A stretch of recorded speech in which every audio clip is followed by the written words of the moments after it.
Hi everyone, welcome to Kavya's garden. ಇವತ್ತಿನ recipe Coorg ಅಕ್ಕಿ ರೊಟ್ಟಿ ಅಂದರೆ ಪ್ಲೇನ್ ಅಕ್ಕಿ ರೊಟ್ಟಿ. ಮೊದಲಿಗೆ ಒಂದು 2 ಕಪ್ ಆಗೋಷ್ಟು ಅನ್ನ ತಗೊಂಡಿದ್ದೀನಿ. ಅದನ್ನ ಮಿಕ್ಸಿ ಜಾರಿಗೆ ಸೇರಿಸ್ಕೊಂಡು ಅದಕ್ಕೆ ಒಂದು ಅರ್ಧ ಲೋಟ ನೀರು ಹಾಕೊಳ್ಳಿ. ಅದನ್ನ ಒಂದು 3 ರೌಂಡ್ ಅಷ್ಟೇ ರುಬ್ಕೊಳ್ಳಿ, ನುಣ್ಣಗೆ ಮಾಡ್ಕೋಬೇಡಿ. ಇಷ್ಟು ರುಬ್ಬಿದ್ರೆ ಸಾಕು, ಅಂದರೆ ಅನ್ನ ಕೈಗೆ ಸಿಗಬೇಕು ಅಷ್ಟು ರುಬ್ಕೊಳ್ಳಿ.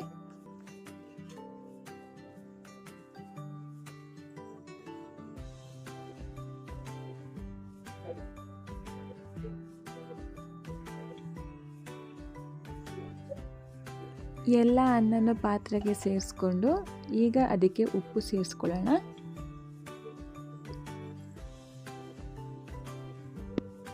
ಈಗ ಅದನ್ನ ಚೆನ್ನಾಗಿ ಮಿಕ್ಸ್ ಮಾಡ್ಕೊಳ್ಳಿ. ಮಿಕ್ಸ್ ಮಾಡಿಕೊಂಡು ಅದಕ್ಕೆ ಒಂದು 3/4ರಿಂದ 1 ಕಪ್ ಆಗೋಷ್ಟು ಅಕ್ಕಿ ಹುಡಿ ಹಾಕ್ಕೊಂಡು ಕಲಿಸ್ಕೊಳ್ಳಿ.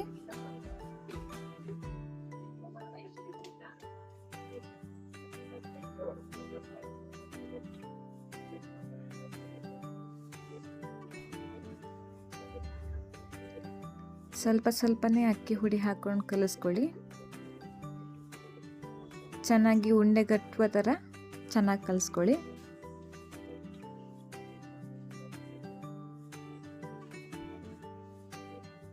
ಕಲಿಸ್ತಾ ಇರಬೇಕಾದ್ರೆ ಸ್ವಲ್ಪ ಗಟ್ಟಿ ಅನಿಸ್ಬೋದು. ಅದು ಚೆನ್ನಾಗಿ ನಾದ್ಕೊಂಡು ಕಲಿಸಿದ ಮೇಲೆ ಅದು ಚೆನ್ನಾಗಿ ಉಂಡೆ ಕಟ್ಟೋ ಸ್ಟೇಜಿಗೆ ಬರುತ್ತೆ. ಈಗ ಅದಕ್ಕೆ ಒಂದು ಸ್ವಲ್ಪ ನೀರು ಹಾಕ್ಕೊಂಡು ಚೆನ್ನಾಗಿ ಕಲಿಸ್ಕೊಳ್ಳಿ. ಹೀಗೆ ಕಲಿಸೋದ್ರಿಂದ ಗಟ್ಟಿ ಇರೋ ಹಿಟ್ಟು ಒಂದು ಸ್ವಲ್ಪ ಮೆತ್ತಗಾಗತ್ತೆ. ಸೊ ಆರಾಮಾಗಿ ರೊಟ್ಟಿ ತಟ್ಕೋಬೋದು, ಆರಾಮಾಗಿ ರೊಟ್ಟಿ ಸ್ಪ್ರೆಡ್ ಆಗುತ್ತೆ.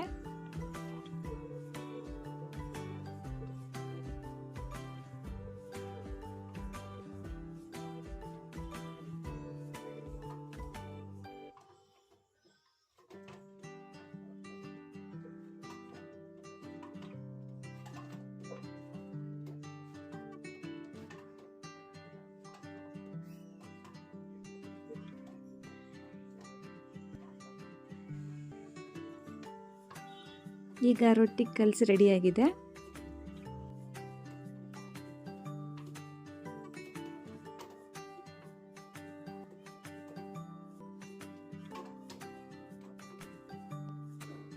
ಈಗ ಉಂಡೆ ಮಾಡಿ ರೆಡಿ ಮಾಡ್ಕೊಳ್ಳೋಣ.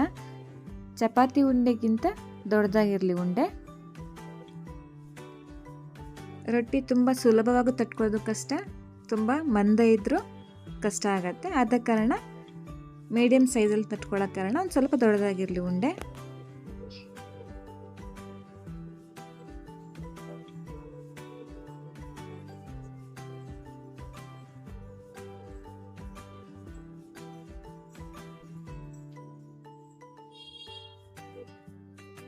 ಈಗ ಉಂಡೆಗಳು ರೆಡಿಯಾಗಿದೆ ನೋಡಿ, ಈ ಸೈಜಲ್ಲಿರಲಿ ಉಂಡೆ.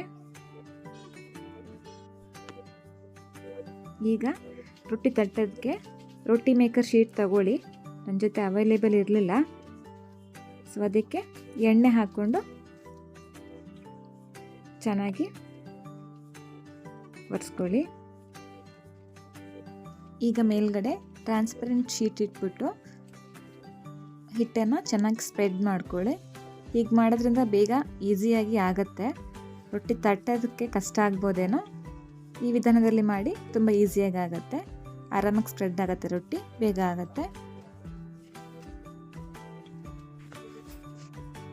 ಮೇಲ್ಗಡೆ ಕೆಳಗಡೆ 2 ಶೀಟಿಗೆ ಎಣ್ಣೆ ಹಾಕಿರೋ ಕಾರಣ ರೊಟ್ಟಿ ಈಸಿಯಾಗಿ ಸ್ಪ್ರೆಡ್ ಆಗುತ್ತೆ.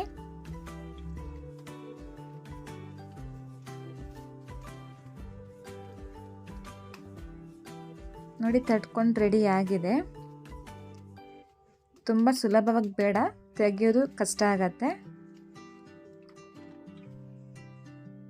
ಇಷ್ಟಿರಲಿ ಸಾಕು. ಈಗ 2 ಸೈಡ್ ಚೆನ್ನಾಗಿ ಬೇಯಿಸ್ಕೊಳ್ಳಿ.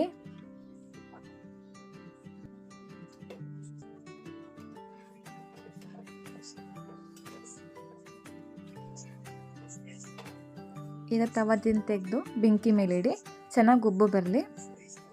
ಹೈ ಫ್ಲೇಮಲ್ಲೇ ಬೇಯಿಸ್ಕೊಳ್ಳಿ.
ರೊಟ್ಟಿ ಆದಮೇಲೆ ಹಾಟ್ ಬಾಕ್ಸ್ಗೆ ಹಾಕಿ ಇಟ್ಕೊಳ್ಳಿ, ಸಾಫ್ಟಾಗಿರುತ್ತೆ.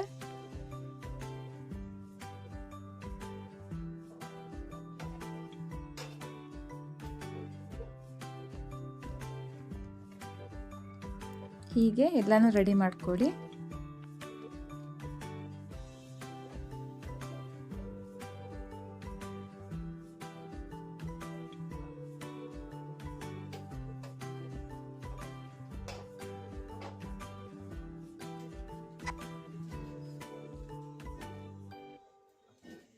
ನೋಡಿ ಚೆನ್ನಾಗಿ ಉಬ್ಬು ಬರ್ತಾ ಇದೆ.